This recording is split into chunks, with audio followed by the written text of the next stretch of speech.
Hello everyone, आज हम शुरू करने जा रहे हैं डाइस। डाइस सभी जानते हो डाइस क्या होता है। लूडो तो सब खेलते हो ना। चलो अच्छा, डाइस में कितने फेसेस होते हैं? डाइस में कितने फेसेस होते हैं? डाइस है 6 फेसेस। कितने फेसेस होते हैं? 6 फेसेस होते हैं। फिलहाल हम डाइस के टाइप्स देखेंगे, देन हम क्वेश्चंस पे जाएंगे। तो हम उसके टाइप्स स्टार्ट करते हैं। चलो, डाइस कितने टाइप्स के होते हैं? 2 टाइप्स के होते हैं। Dice has 2 types, one is open dice and second one is close dice. First open dice होता है, सेकंड क्लोज डाइस होता है। ना ओपन डाइस हम बाद में देखेंगे, पहले हम देखेंगे क्लोज डाइस। क्लोज डाइस के भी 2 टाइप्स होते हैं। कौन कौन से होते हैं? Standard dice and simple dice. Standard dice and simple dice. सबसे पहले हमने देखा डाइस के 2 टाइप्स होते हैं। First is open dice and close dice. Okay, अब क्लोज डाइस के कितने टाइप्स होते हैं? क्लोज डाइस के भी 2 टाइप्स होते हैं, standard dice and simple dice. अब देखो स्टैंडर्ड डाइस क्या होता है?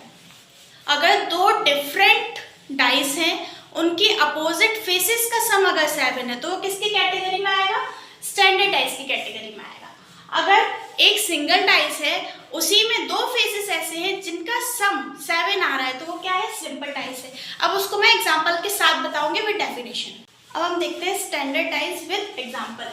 देखो, in a different dice sum of 2 opposite faces always equal 7। मैंने अभी क्या बताया था? अगर कोई डिफरेंट डाइस हैं, उनके अपोजिट्स का सम अगर 7 है तो वो किस में आएगा? स्टैंडर्ड डाइस की कैटेगरी में आएगा। देखो इधर 5 का अपोजिट 2, 5 और 2 7, 6 का अपोजिट 1, 6 और 1 7, 4 का अपोजिट 3, 4 और 3 7। तो 5 का अपोजिट क्या होगा? 2 होगा।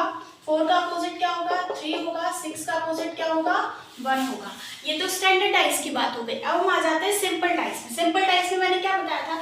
एक ही डाइस होगा, उसमें किसी 2 फेसेस का सम क्या होगा? 7 होगा। इधर देखो 5 और 2 7 हो रहे हैं, ये सिंपल डाइस है।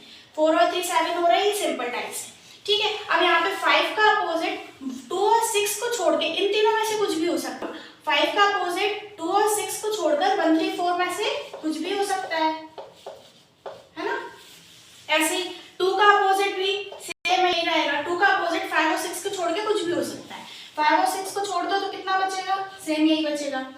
सेम इधर आ जाओ 6 पे। 6 में भी वही है।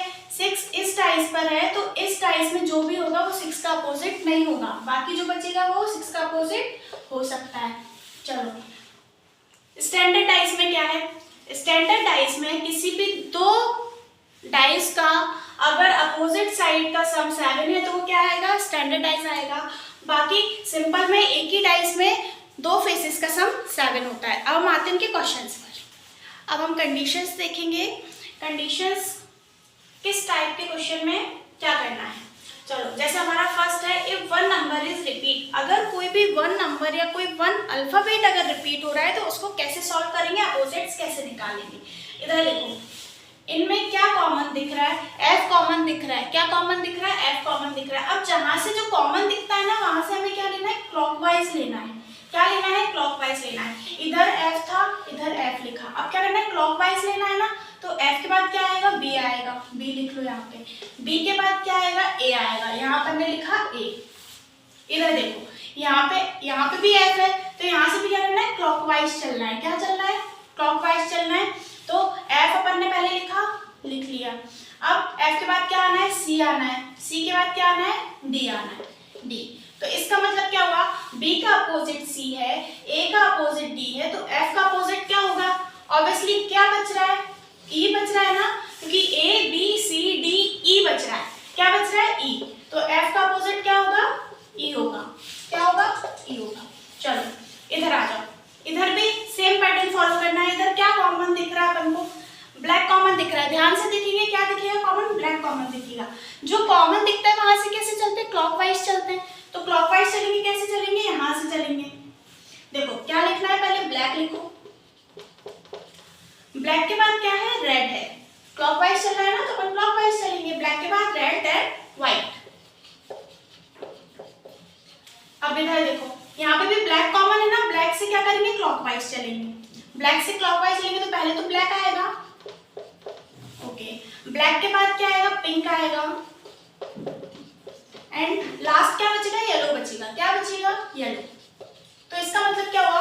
व्हाइट का अपोजिट येलो है, रेड का अपोजिट पिंक है, एंड ब्लैक का अपोजिट क्या आएगा?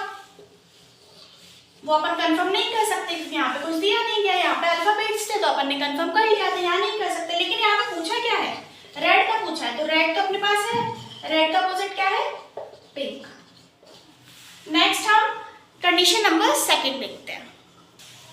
नाउ सेकंड पॉइंट क्या है, if two number is repeat, अगर कोई भी दो नंबर, दो अल्फाबेट्स रिपीट हो रहे हैं तो उसके कैसे सॉल्व करना है। देखो इधर यहाँ क्या कॉमन आ रहा है, 1 and 3, इधर भी 1 and 3, क्या बच रहा है 5 और 4। तो ऑब्वियसली ये दोनों सेम है, ये दोनों सेम है, तो इसका अपोजिट क्या होगा 5 का अपोजिट क्या होगा 4।